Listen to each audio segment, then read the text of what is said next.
जब नोटबंदी की गई तब प्रधानमंत्री ने लाल किले से कहा, बेहतरीन झूठ बोलते हैं लेकिन सामने से देखिएगा ना, आपका दिल कहेगा कि कुछ भी हो, इस बंदे को तो झूठ बोलने के लिए ऑस्कर मिलना चाहिए।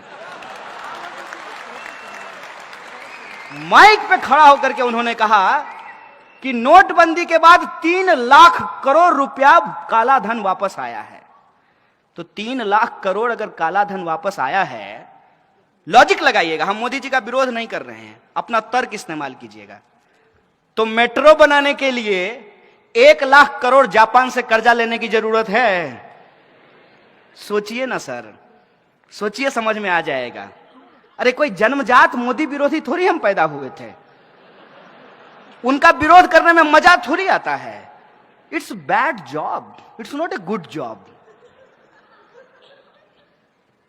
क्यों करना पड़ रहा है? इसलिए करना पड़ रहा है कि बाप दादे ने जो पेड़ लगाए थे उसका मजा हमने लिया। इस देश में यदि बाबा साहब भीमराव अंबेडकर का संविधान नहीं होता तो इस देश में पब्लिक एजुकेशन पे पैसा खर्च नहीं होता, और पब्लिक एजुकेशन के भीतर एक ही बेंच पे ब्राह्मण और दलित का बच्चा एक साथ बैठ करके पढ़ाई नहीं कर रहा होता।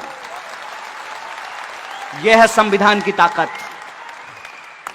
यह संविधान किसी एक जाति, किसी एक धर्म के लिए नहीं है, यह संविधान इस देश के लिए है, और देश देश के लोगों से बनता है तो लोगों के हक और अधिकार के लिए है, न्याय और बराबरी के लिए है। ये जो संविधान की ताकत है, उससे जो हमने पढ़ाई की है, ये हमारी जिम्मेवारी है कि हम इसकी रक्षा करें। उसी प्रोसेस में आप ये देखिए कि 1 लाख करोड़ रुपया कर्जा ये ले लिए हैं। नारा क्या लगा रहे हैं? Made in India. वाह गुरुजी, कहते हैं मेड इन इंडिया। नागपुर में मेट्रो बन रहा है, कंपनी का नाम पढ़े हैं? कहां की कंपनी है? चाइना की है। आप सब लोग देशद्रोही हैं। कहां की कंपनी है? अभी आप सब लोग भी चाइना बोल रहे हैं। आप जी न्यूज क्यों नहीं देखते हैं? आप लोग जी न्यूज देखा कीजिए। यह है मेक इन इंडिया। क्या इस देश की किसी कंपनी के पास इतना स्किल नहीं था क्या? क्योंकि एक नारा है ना, स्किल इंडिया। तो क्या इस इंडिया में इतना स्किल नहीं था कि नागपुर का मेट्रो वो बना सके? नहीं था इनके हिसाब से, क्योंकि ये स्किल इंडिया नहीं है, इसका एस साइलेंट है, यह है एक्चुअली किल इंडिया।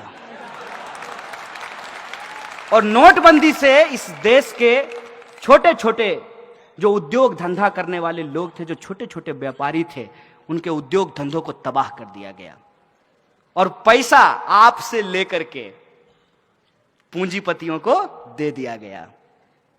और जब आरबीआई ने कहा कि इससे ज्यादा नहीं कर सकते भाई, सितार के तार को इतना ही खींचिए जितना में सुर भी निकले, ऐसा ना हो कि टूट जाए।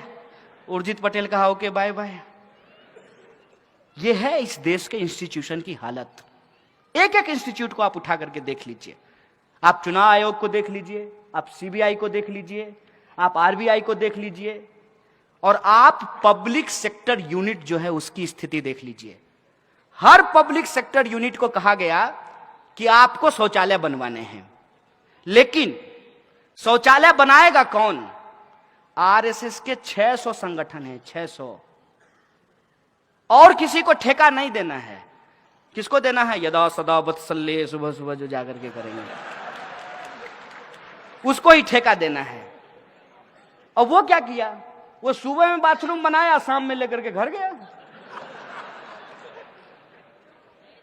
हम तो अब पूछना बंद कर दिए हैं कि 15 लाख हमारे खाते में आया कि नहीं आया। हम तो सिर्फ ये सरकार से जानना चाहते हैं कि जो बाथरूम आपने बनवाया उसमें पानी आता है कि नहीं आता है। जब लोगों को जोर से आ जाए तो पानी मिलेगा कि नहीं मिलेगा, हम तो ये पूछना चाहते हैं। किसी चीज का कोई हिसाब नहीं है।